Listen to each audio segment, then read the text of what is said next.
Here. Mr. O'Neill, Ms. Phillip. Here. Mr. Rue. Here. Mr. Cope.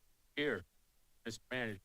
Yes, thank you, Commission. Tonight we have one work session item, and that was our SBDC, the Small Business Development Center, and their Community Navigator program, and they're going to provide an update in relations to that. And tonight we have Rob Alexander, who is the director of the SBDC, and then we have Reggie Troutman, who has been hired as the lead navigator for the Community Navigator program. So with that, I'll turn it over to Rob and Reggie. Thank you, Mr. Heck. Commissioners, it is good to be here. I'm always excited to come here once a year and share about what the Small Business Development Center has been up to over the past 12 months. And today, we're going to keep that part brief because I'll let the cat out of the bag. We won $1 million grant to do some really, really cool stuff over the next 2 years. And I think that's probably what you want to hear about, even more so. Highlights from last year. I'm not going to run through each of these. What I want you to understand is we're in year 2 of a pandemic, which has just made our numbers kind of wild. They're all over the place. When economies go south, SBDCs get really busy. When people are out of work or they're afraid of losing their job, all of a sudden they start thinking about starting businesses. That makes us busier. It also seems to happen that more financial resources pour into SBDCs. That was certainly the case with us. Several CARES Act grants coming into the SBDC. So we've had a great 2 years, a very busy and trying and sometimes emotional 2 years, but these numbers kind of tell an interesting story. They're in some cases much higher than a typical year at SBDC, but we worked with 364 entrepreneurs, which is actually up from last year, surprisingly, because so many people called in asking, how do I get a PPP loan? How do I get an EIDL loan? Well, we're serving even more this year, post all that. We have a goal every year. We want to launch about 17 businesses. So starting 25 is definitely achieving our goal, even though it is down a little bit from the previous year as our new jobs, but we're still doing okay there. What I'm really proud of is the $16.1 million in capital. And kudos to Mac Young, who couldn't be here tonight, but he led the state for all SBDC business advisors in the amount of loans he helped his clients achieve, and nobody else even came close. So we're doing a great job of getting capital into the hands of Springfield area businesses. And even though we didn't have those PPP dollars and EIDL loans in 2021, we were still up 52% over 2020. Crazy. I do want to say thank you. Not too long ago, you guys approved a $25,000 increase to the amount of funding you provide to the SBDC. That actually allows us to draw down additional state and federal funds at a 30-70 match. What that did was, for the first time in 38 years, we were able to provide full benefits packages to our employees, meaning now we can contribute to retirement. Now we have some reimbursement for healthcare. And I believe that we've had a lot of momentum because we have a great team, and having a full benefits package helps us to keep that great team. So thank you for that. Not too long ago, we were chosen by the SBA as the top SBDC in our 6-state region. Very, very proud of that. That puts us in rare air, the top 1% of all 1,000 SBDCs in the country. We are stronger now than maybe we ever have been. I don't know. However, it's kind of come to light that maybe the playing field isn't level in Springfield. We have a great challenge in front of us, and that's what we want to talk about. That's what this grant is about. And you're going to probably hear us say this a lot. The playing field isn't level. The field isn't level. Springfield isn't a level playing field. And so when I say this, when I ask you this question, the field isn't level when blank, what comes to mind? Reggie and I have had a lot of conversations about this, and we want to show you some of the reasons why we believe that field is not level for all business owners. But first, I just want to briefly say, what do we mean by this? When you're not on a level playing field, someone is having to work a whole lot harder to achieve the same level of success. All we want to do is simply level it so that it's equal. We're not talking about putting our thumb on the scale and giving advantages to a certain group. That's not it at all. We just want everyone to have the same access to information and the same opportunities as everyone else. One of the ways that we feel it's not level is just in terms of how much cash do you have in your pocket if you've started a business recently? How much liquid cash do you have? Well, that really depends on what color your skin is. If you look at that top line, if you are a white business owner, you probably have in between $16,000, $20,000 of cash available to survive something like COVID closure. You look at that bottom line, the green line, those are black-owned businesses. They're in the neighborhood of 6 to 8. It's no wonder that they couldn't last as long as their white counterpart. It's just one of the ways the field's not level. And if we look at the wealth, how wealth is distributed, your average white family, then you have $170,000 median net worth just on hand. But if you're Hispanic or Black, then you have about 20,000. So there's a huge disparity. Again, more about level. It's not about blame. We're not concerned about blame. We simply want to point out these are facts. This exists. This is our situation. Let's face it head on. How about simply having a bank? Something a lot of us probably take for granted. If you look at those two columns on the left, if you are a Black family or a Hispanic family, there's a 50-50 chance you're either unbanked or you're underbanked.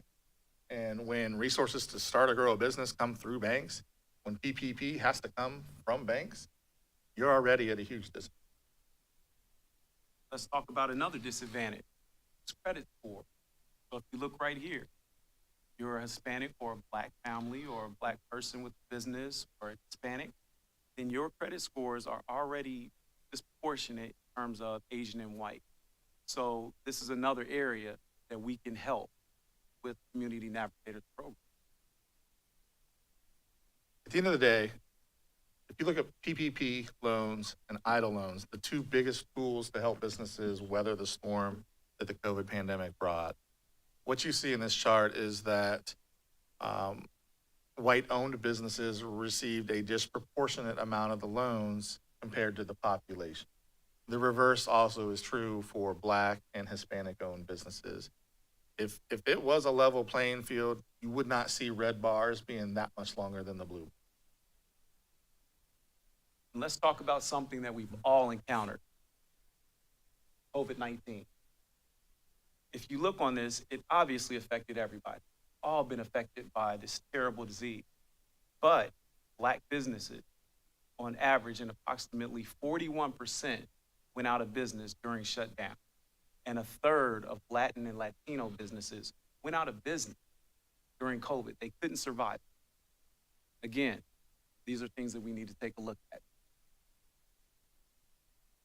All of this, once we realize what the facts actually say, and we realize it's not a problem that's just out there and we're okay. Only 1.5% of our loans in the last 5 years went to Black-owned businesses. We're seeing it here too, even though we didn't realize it and we certainly didn't intend it. We got to do something. And so we heard about this grant opportunity given by the SBA for $1 million, and we knew it was a long shot, but we worked with the city. Shannon Meadows was a huge help. Tom was a huge help. And we applied. Over 700 people actually applied for these grants, and they only gave out 51. We won one. Incredible. To have that resource here in Springfield is an amazing opportunity. This video is going to talk a little bit about what we're going to be doing over the next 2 years. This is about leveling the field. Here at the Community Navigators program, we'll be helping a bunch of diverse communities. But all these communities will have one thing in common. They've been underserved in our community. So whether it is African American or Black businesses, returning citizens that come back to the county, people in the rural communities, people with disabilities, the immigrants, possibly Haitians, to include Latinos, food industry, senior citizens, all kinds of people that may have ideas to start, grow, or even sell their businesses. That's who we'll be helping. What does a community navigator do and why are they needed? It's a very good question. A community navigator simply points towards resources that can help somebody grow. Whether that's someone who wants to start a business or who already has one and just doesn't realize that there are dozens and dozens of resources out there that are designed to help them. Well, the reason why they're needed, because some of those people that I'm going to be working with, they're underserved, so they haven't been made aware of the resources, and they haven't been guided to take advantage of the resources. Don't have access to the information that we have. Because we help bridge those gaps. We help find resources and tools that they might not necessarily have known about. This is about leveling the field. This is about leveling the field. Leveling the field. Leveling the field. This is about leveling the field. I was so excited when we got this grant because, in my opinion, Springfield is not a level playing field. That's why we call this leveling the field, leveling Springfield.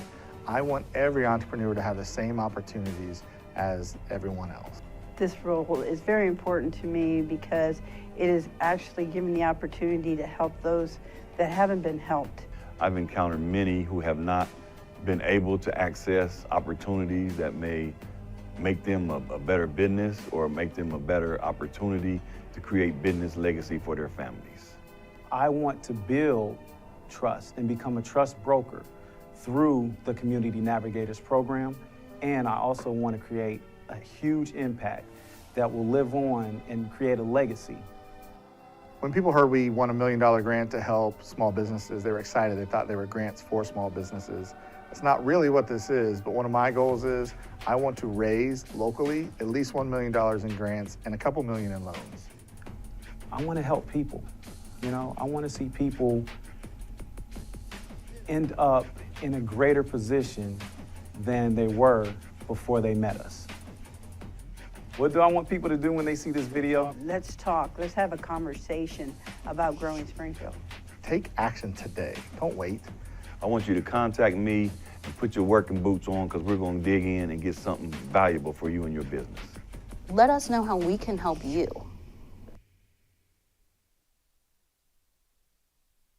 So again, I'm Reggie Troutman. I'm the program director for the Navigator program that we so graciously to receive from the SBA, be awarded through a lot of work, effort that Rob put in, to be honest.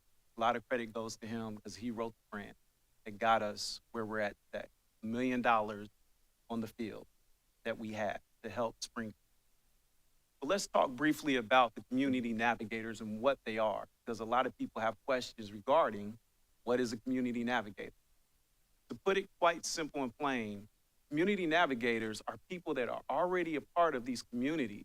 So we have people that have joined with some organizations within these communities, and we have placed them out there to provide resources and to be assisters for these people who are in the underserved community, business owners and aspiring entrepreneurs that want help, but just might not know how to get it, and even more so, how to get it properly.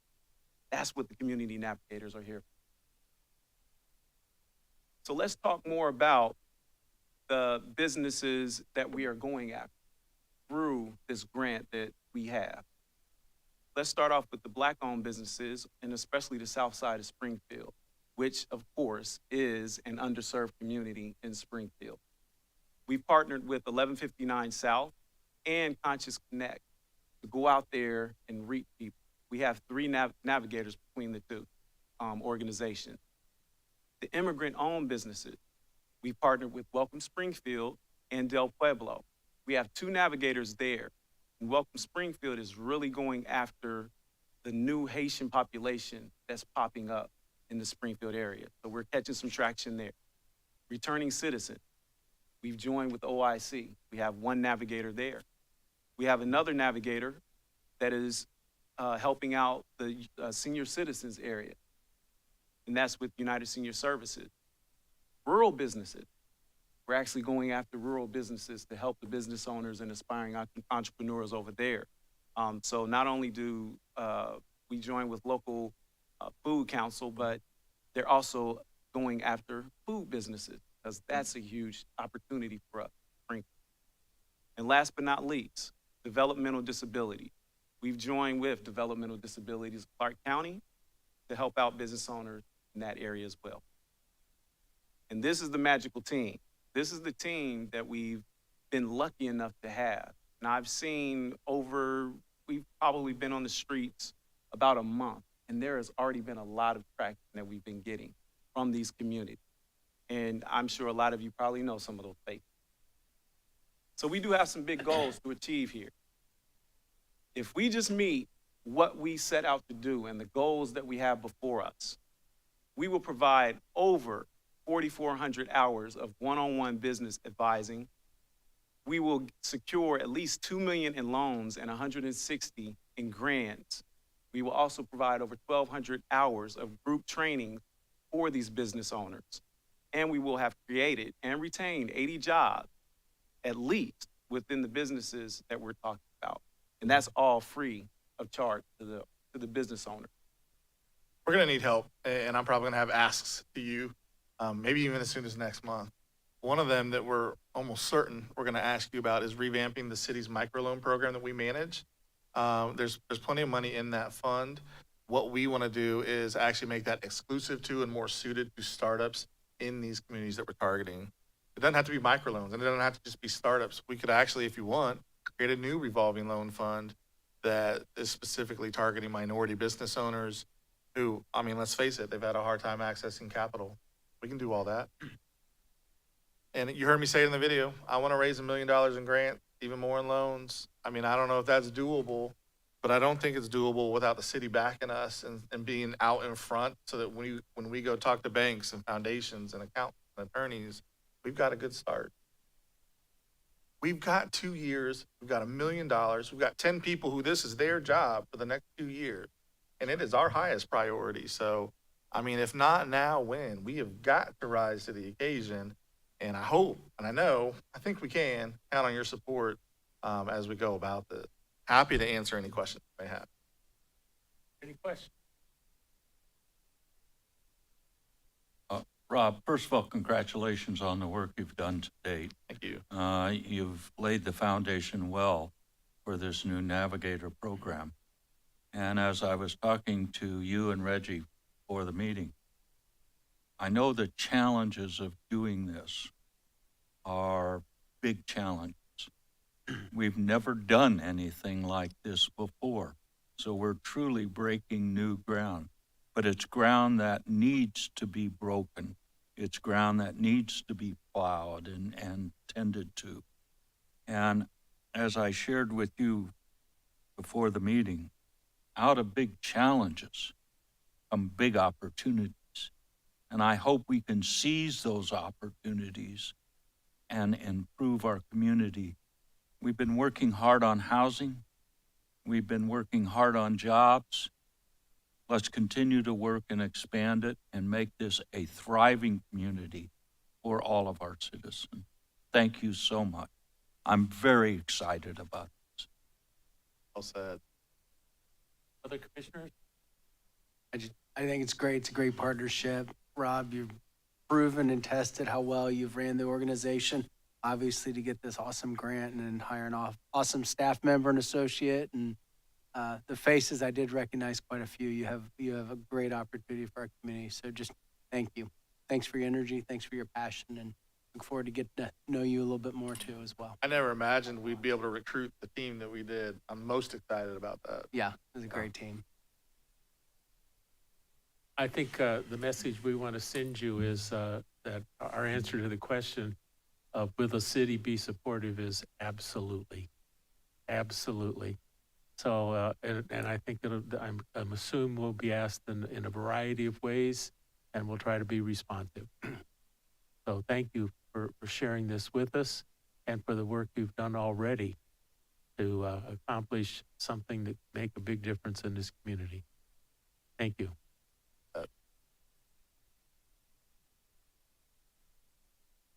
Mr. Manager. Commissioners, we have one add-on for the agenda tonight, and that is consenting to the reappointment of Rhonda Zimmers to the Board of Zoning Appeals. Why don't we go ahead with the information? Our presentation, we heard a lot about the effects of COVID and how it's affected our community and our nation. I have a proclamation to read. So this is from the city of Springfield. Whereas the first Monday in March has been designated as COVID-19 Victims and Survivors Memorial Day. And whereas COVID-19 is an illness caused by a virus that can transmit from person to person and has spread across the world, creating a global pandemic that has had catastrophic effects on human life, our community, and our economy. And whereas school districts, teachers, students, and parents stepped up to the challenges of distance learning and working to prevent any potential learning loss due to the not being in person. And whereas healthcare workers and first responders stepped up in a major way, caring for those who contracted COVID-19, helped prevent the further spread of the virus, and worked endless hours when shortages in supplies and staff were at their worst. And whereas service providers, restaurants, and retail establishments found ways to keep their businesses and services going during the uncertain times, never knowing if they would contract the deadly virus or be able to keep their livelihoods afloat. And whereas nearly 79 million total cases of COVID-19 have been reported in the United States as of this week, and more than 941,000 Americans have died as a result of this illness. Now, therefore, on behalf of Warren Copeland, the mayor of the city of Springfield and president of our city commission, does hereby proclaim March 7th, 2022 as COVID-19 Victims and Survivors Memorial Day in Springfield. We urge our citizens to remember all the friends and loved ones lost to the virus, support those who are survivors and possibly living with ongoing health conditions as a result of contracting it, and continue protecting themselves and others from the spread of this disease. I thought that it'd be appropriate if we just have a moment of silence before we begin the meeting. Honor.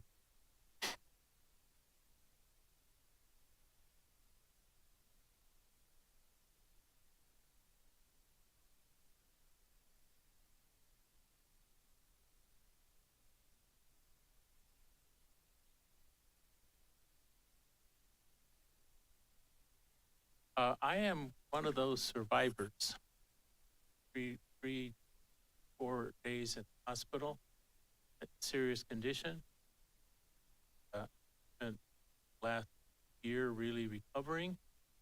I think I'm beginning to get back where I was, but it's a difficult thing to go through.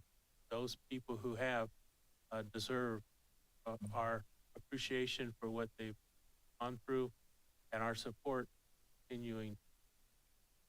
So that's the reason for the process. Okay, you folks want to take your stuff, have city commission. Mayor Copeland, can we adjourn this meeting before we start? Sure. Is there a motion to adjourn this meeting? So moved. Been moved and seconded. Any questions or comments? Clerk will call the roll. Ms. Phillips? Yes. Mr. Rue? Dr. Estrad? Yes. Mr. Copeland? Yes.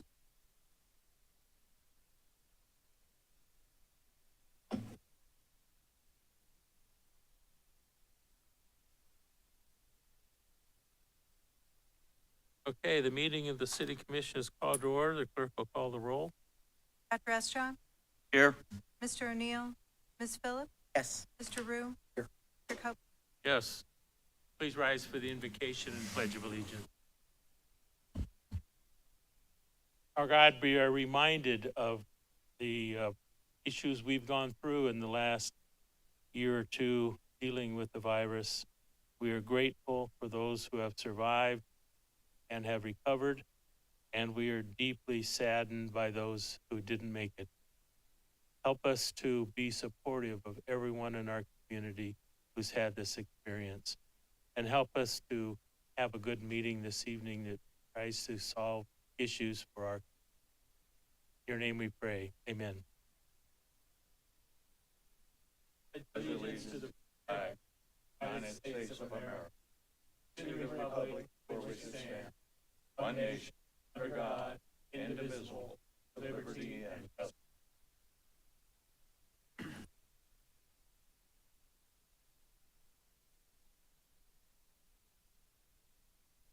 motion to approve the minutes of the last meeting? So moved. Been moved and seconded. Clerk, call the roll. Rue, Yes. Philip, Yes. Dr. Estrad, Yes. Mayor Copeland. Yes. Clerk will proceed with first by title only. Authorizing the city manager to enter into an agreement with App Architecture LLC for the design of a new fire station to be located on South Limestone Street for an amount not to exceed $350,000. Confirming and approving the acceptance of a donation from Select Tech Services Corporation, doing business as Select Tech, of a wheeled fire extinguisher with an approximate value of $2,376. Authorizing the city manager to enter into amendment number 1 to the renewed agreement with Gary Gilbert Jr., doing business as Gilbert Lawn Service, for abatement and nuisance condition services as needed by the city, to increase the renewed agreement in an amount not to exceed $30,000 for a total amount not to exceed $70,000. Authorizing the city manager to enter into amendment number 1 to the renewed agreement with OMAC Hauling Incorporated for abatement and nuisance condition services as needed by the city, to increase the renewed agreement in an amount not to exceed $30,000 for a total amount not to exceed $70,000.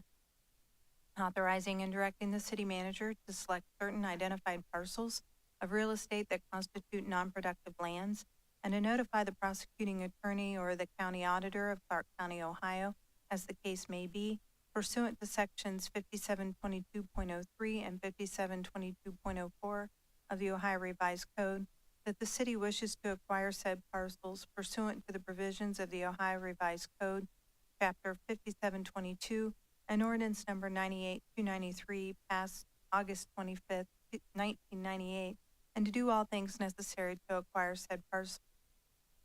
Authorizing the city manager to enter into a contract with Tenant Industries LLC, doing business as Cut Perfection Lawn and Snow Removal Services, for weed cutting and lot clearing services as needed by the city, for an amount not to exceed $50,000. Authorizing the city manager to enter into a contract with Mike Lawn and Moore LLC for weed cutting and lot clearing services as needed by the city for an amount not to exceed $50,000.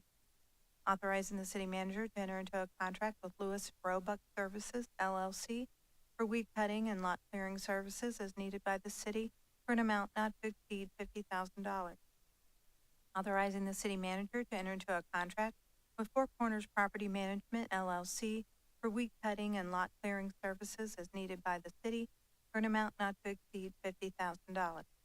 Authorizing the city manager to enter into a contract with E.T.'s Lawn Maintenance and Landscaping LLC for weed cutting and lot clearing services as needed by the city for an amount not to exceed $50,000. Authorizing the city manager to enter into a contract for the purchase of sand and gravel with Enon Sand and Gravel LLC for an amount not to exceed $29,660.75. Authorizing the city manager to enter into a contract for the purchase of sand and gravel with the Shelley Company for an amount not to exceed $30,820. Authorizing the city manager to enter into a contract for the purchase of sand and gravel with Mechanicsburg Sand and Gravel Incorporated for an amount not to exceed $152,000.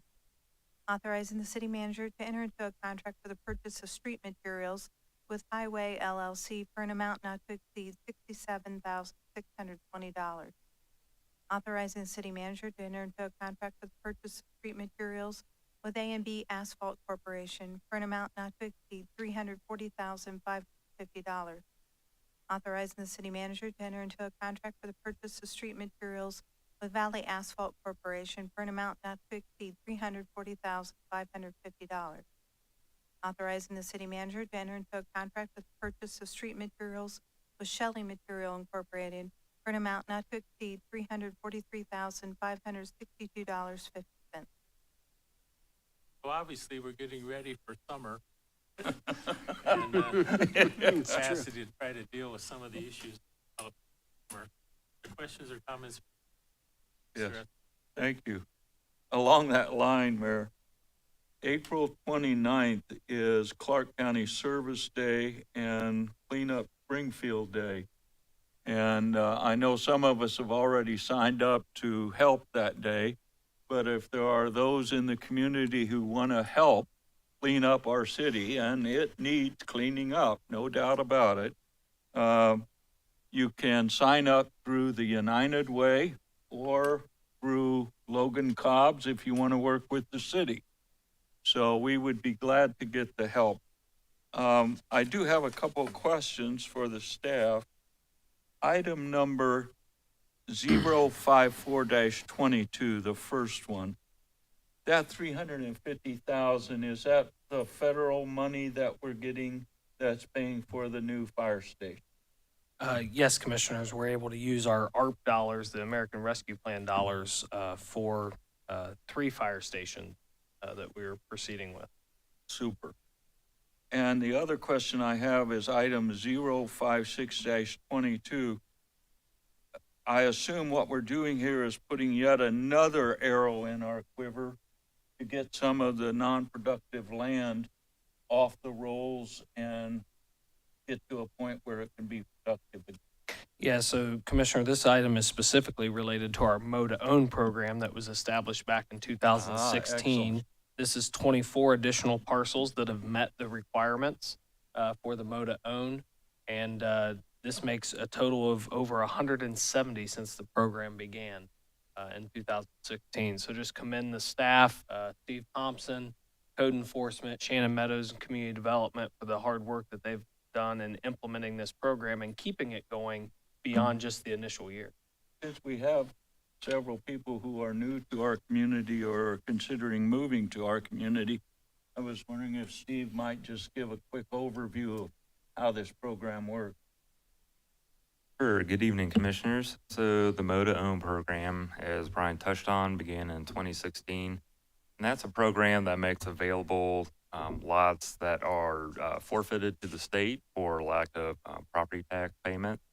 If you are an adjoining property owner in good standing with the city, meaning you don't have any code enforcement violations we've had to correct in 3 years, you're up to date on your property taxes and your income tax, you could be eligible to acquire that lot. And the way to acquire it, there's an application fee. It's around $130. And you agree to mow and maintain that lot for 7 months. At the end of that 7-month period, we take it forward to City Commission, just as we are doing tonight. And then we acquire it through an auditor sale. All the back taxes are wiped off of it, and the new owner gets the new lot free of all those taxes that accumulated over so many years. So like Bryan said, we've taken 171 lots off our books that we're required to maintain and into productive use again. I just think this is a great program, and credit obviously goes to you and Shannon and everyone else associated with keeping the program going.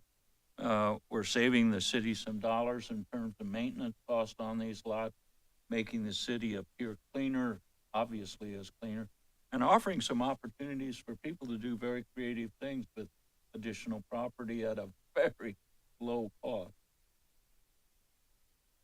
Thank you very much. Yeah, just, and while we're talking about cleanup and, you know, almost post-winter, I was going to see if Chris Moore could just simply address how we handle concerns, potholes, and road damage, and what that looks like when a citizen would have that concern. Thanks, Commissioner. So right now we have pothole crews out Monday through Friday, starting around 4 a.m. They're hitting the higher traveled roads.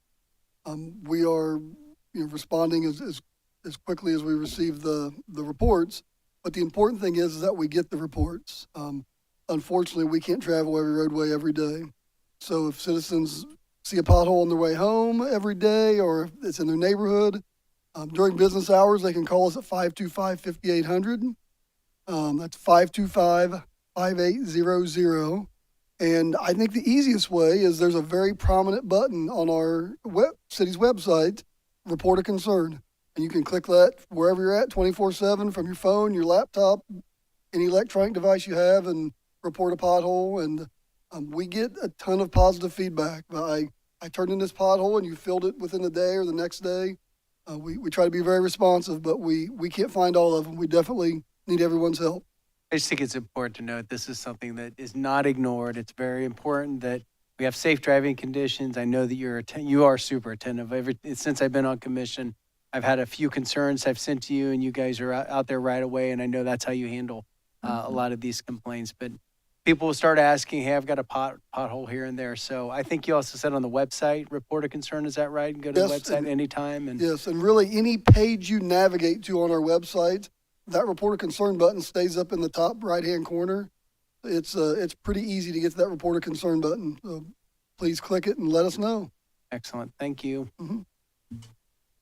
Anything else from commissioners? Clerk will proceed with second reading. Vacating the first alley west of Huron Avenue from Leffel Lane north to the first intersecting east-west alley, and the first alley north of Leffel Lane from Huron Avenue west to the first intersecting north-south alley. To adopt. Second? Been moved and seconded. Questions or comments from the commission? From the audience? Clerk will call the roll. Dr. Estra? Yes? Ms. Phillips? Yes. Mr. Rue? Yes. Mr. Copeland? Yes. Approving an amendment to the existing CC2A District Development Plan for 4.93 acres at the corner of St. Paris Pike and St. Paris Connector to modify the planned building layout and parking configuration. Move to adopt. Second? Been moved and seconded. Questions or comments from the commission? From the audience? Clerk will call the roll. Phillips? Yes. Dr. Estra? Yes? Mr. Rue? Yes. Mr. Copeland? Yes.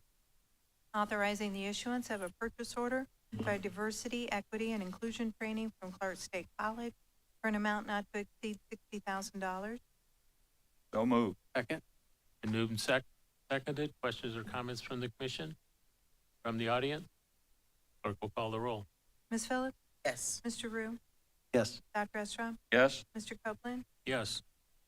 Authorizing the purchase of two 2023 HB 507 SFA trucks for an amount not to exceed $165,675.90 from Rush Truck Centers through the Ohio Department of Transportation Cooperative Purchasing Program in accordance with the provisions of Section 5513.01B of the Ohio Revised Code.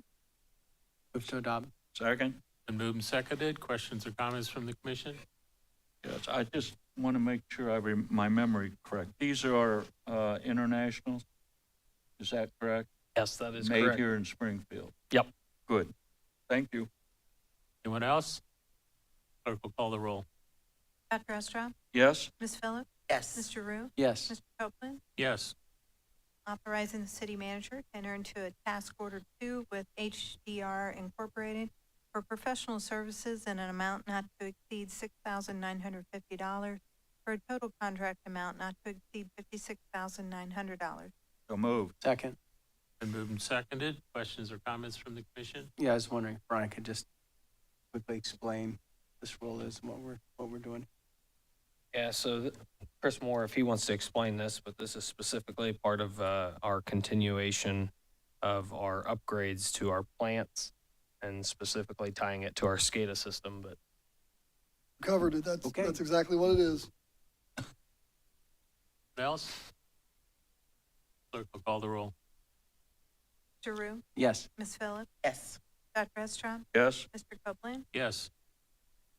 Confirming and approving change order number 13 to the contract between the city and Moody's of Dayton Incorporated for the well pump cleaning and rehabilitation program to increase the contract in an amount not to exceed $113,700 for a total amount not to exceed $1,463,068 and authorizing the city manager to execute said change order number 13. So moved. Second. Been moved and seconded. Questions or comments from the commission? I believe this is one of the pumps that serves to supply water to the city. Is that correct? Yes, this is part of, every year we try to clean 2 of our wells to keep them functioning properly, and that's what this is. Obviously, a very important and very costly project, but critical to this community. Absolutely. Thank you. Anyone else? Clerk will call the roll. Phillips? Yes. Mr. Rue? Yes. Dr. Estra? Yes? Mr. Copeland? Yes. Confirming and approving amendment number 1 to the Box 27 Services Agreement with Box 27 Volunteer Fire Department Incorporated to allow Springfield Fire Rescue Division members to drive Box 27 trucks if needed. So moved. Second. Been moved and seconded. Questions or comments from the commission? From the audience? Clerk will call the roll. Mr. Rue? Yes. Ms. Phillips? Yes. Dr. Estra? Yes. Mr. Copeland? Yes.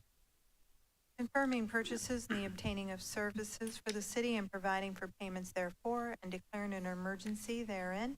So moved. Second. Been moved and seconded. Questions, comments from the commission? From the audience? Clerk will call the roll. Mr. Rue? Yes. Ms. Phillips? Yes. Dr. Estra? Yes. Mr. Copeland? Yes. Authorizing the purchase of office furniture and equipment, including delivery and installation, from Friends Office for an amount not to exceed $50,925.96 through the Ohio Department of Administrative Services pursuant to Ohio's Cooperative Purchasing Act in accordance with provisions of Section 125.04 of the Ohio Revised Code, authorizing the issuance of a purchase order for the purchase of 1 marker board and 12 lawn chairs from Friends Office for an amount not to exceed $7,271.88 and declaring an emergency therein. Move to adopt. Second. Been moved and seconded. Questions or comments from the commission? From the audience? Clerk will call the roll. Mr. Rue? Yes. Dr. Estra? Yes. Ms. Phillips? Yes. Mr. Copeland? Yes. Authorizing the city manager to enter into amendment number 3 to the Springfield Comprehensive Housing Strategic Planning and Policy Development Consulting Agreement with Greater Ohio Policy Center Incorporated, GOPC, to increase the contract in an amount not to exceed $7,500 for a total amount not to exceed $77,500 and declaring an emergency therein. So moved. Second. Been moved and seconded. Questions or comments from the commission? From the audience? Clerk will call the roll. Yep, wait. Oldest Williams, 1627 Yorkshire Drive. Bryan, could you kind of give a little definition what that means? Yeah, I'll actually ask Shannon if she'd like to speak a little bit to it, but we've been partnered with the Greater Ohio Policy Center for quite some time now, working on developing housing strategy for our community. But Shannon? Absolutely. So what we're doing is we're asking to add a little bit more money to the contract that we put in place right before COVID hit. GOPC has been helping us with our 5-year housing strategic plan. That was always intended to go hand in hand with our 06 neighborhood reinvestment and engaged neighborhood planning process. Then, of course, COVID came. And after COVID, we had the infusion of American Recovery dollars into the community. And so it was important for us to not publish a plan that was already out of date.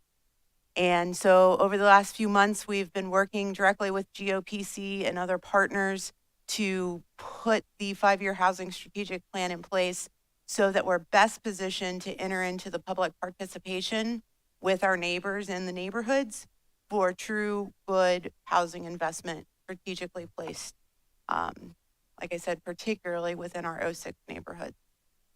Thank you. Yes, sir. Anyone else? Clerk will call the roll. Ms. Phillips? Yes. Mr. Rue? Yes. Dr. Estra? Yes. Mr. Copeland? Yes. Confirming and approving change order number 1 to the contract between the city and Kennison Excavating Incorporated for the 2021 miscellaneous water service replacement project rebid to increase the contract in an amount not to exceed $12,687.20 for a total amount not to exceed $1,041,147.20 and authorizing the city manager to execute said change order number 1 and declaring it an emergency therein. Move to adopt. Second. Been moved and seconded. Questions or comments from the commission? From the audience? Clerk will call the roll. Ms. Phillips? Yes. Dr. Estra? Yes. Mr. Rue? Yes. Mr. Copeland? Yes.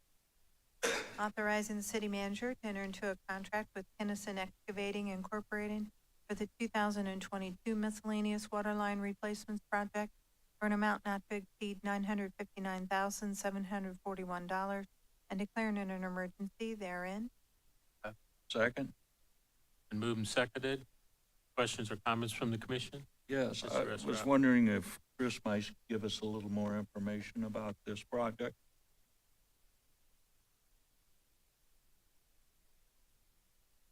This project, we are replacing some various water lines around town that are generally undersized or in just states of poor repair.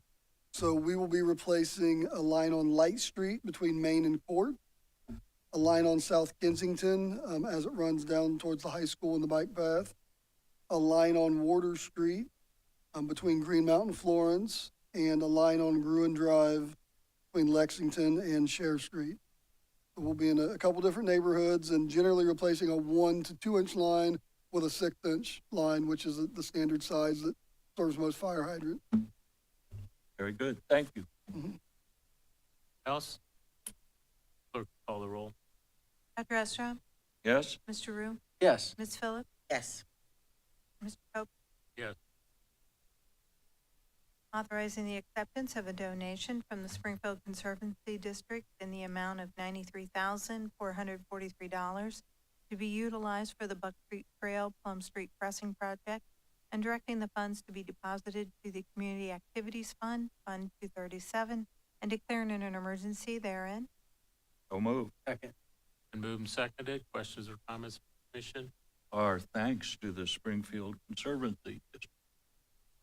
This will add to growing recreational opportunities in our. Just want to highlight what this exactly is and the crossing area. And Yeah, so the this folks. funding provided by the Springfield Conservancy District will fund a project to improve the pedestrian and cyclist crossing at Veterans Park across Plum Street into Snyder Park and vice versa from Snyder Park back into Veterans Park. So it'll add the rapid flashing beacons. It'll have additional signage. It'll be the high visibility kind of stripe crosswalk. So that, again, pedestrians and cyclists can get across Plum Street. There's a lot of traffic and activity when the arts festival's going on, but also a lot of cyclists and pedestrians that walk between the two parks. Anyone else? Clerk will call the roll. Phillips, Yes. Rue, Yes. Dr. Estra, Yes? Mr. Copeland. Yes. Authorizing the city manager to enter into a contract with Outdoor Enterprise LLC for the Buck Creek Trail Plum Street Crossing Project for an amount not to exceed $84,948 and declaring an emergency therein. So moved. Second. Seconded. Questions or comments from the commission? From the audience? Clerk will call the roll. Dr. Estra, Yes? Mr. Rue, Yes. Ms. Phillips, Yes. Copeland. Yes. Confirming and approving change order number 1 to the contract between the city and CNN Contractors Incorporated for the police locker room upgrade project to increase the contract in an amount not to exceed $11,054.46 for a total amount not to exceed $144,054.46, and authorizing the city manager to execute said change order number 1 and declaring an emergency therein. So moved. Second. And moved and seconded. Questions or comments from the commission? From the audience? Clerk will call the roll. Mr. Rue, Yes. Dr. Estra, Yes? Ms. Phillips, Yes. Mr. Copeland. Yes. The next item was added to the agenda, consenting to the reappointment of Rhonda Zimmers to the Board of Zoning Appeals and declaring an emergency therein. So moved. Second? And moved and seconded. Questions or comments from the commission? From the audience? Clerk will call the roll. Phillips, Yes. Rue, Yes. Dr. Estra, Yes? Mr. Copeland. Yes. Are there other items that come before us, commission? Just a couple questions of Mr. Heck. We've had some conversations in the past, Bryan, about specifically asking Waste Management to come before the city commission and then looking at putting together a community-wide, actually county-wide, area-wide meeting all over this Fremont barrel field. Have you got something to report to us? Yes, Commissioner. So we are working, the first item you mentioned about waste management is staff is working to have waste management at the March 29th City Commission meeting in a work session. No confirmation has been made yet on that, but that is what we're working towards is March 29th. And then as far as a public meeting, we have secured a location and a date. So we're looking at April 13th starting at 6 p.m. in the evening, hosting a public meeting in regards to the Tremont City barrel fill cleanup. That will be held at Springfield High School in the cafetorium. And again, it will begin at 6. There will be various community leaders that speak and provide updates.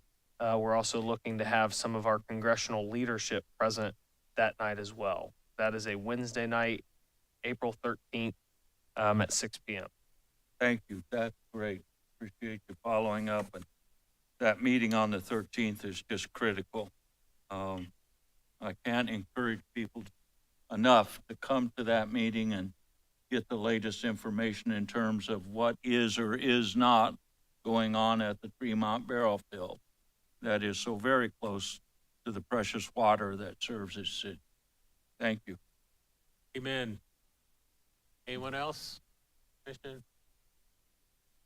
I don't see how we can leave this evening without recognizing that there are people dying because of the action of a dictator in Russia.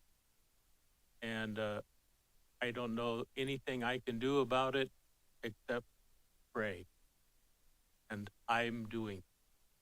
And I would encourage our citizens to communicate and to pray for those people who haven't done anything wrong at all, who are dying. And it's a tragedy. Yes, name and address for the record. Warren Cope. Otis Williams, 1627 Yorkshire Court. Before we go, we've talked about the weather change and the things we're doing on the Brett Park. Bryan, we've talked about the Rose Street Park, Davy Moore Park. What are we planning to do to upgrade those for the weather coming in, for our young folks, for them South Side will have some place they can go within walk distance? Yeah, so we're looking at doing a couple different things. Specifically, National Trail Parks and Rec is partnering with several community organizations and groups that are looking to make some improvements, specifically in Davy Moore, to the basketball courts. Leanne Castillo has done a phenomenal job in partnering with Conscious Connect, Chris Wallace from the schools and so forth, in revamping that. We're also looking at one of the issues out at Davy Moore specifically is ADA restroom. And so we are working to try to find funding that we can put in place. So we're working on that project to be able to replace, it'll probably be a complete replacement of the bathrooms that are there that are kind of centered there on the baseball fields. And then I know that Leanne is looking at some different improvements for Mabra Park as well, improving that and just providing opportunity for some passive and additional programming activities in that location. That's good for the summer coming up. South Side is the most first part of Springfield, and we're trying to accommodate. You have different days when different groups are using the park and stuff. We have to have some more, places and spaces that we could use to accommodate what we have on this side if we want to make a Springfield step forward. Completely agree, and we're working towards that. Anyone else? Is there a motion to adjourn? So moved. Second. Been moved and seconded. Clerk will call the roll. Philip? Mr. Rue? Yes. Dr. Estrad? Yes. Mr. Copeland? Yes. The meeting is adjourned.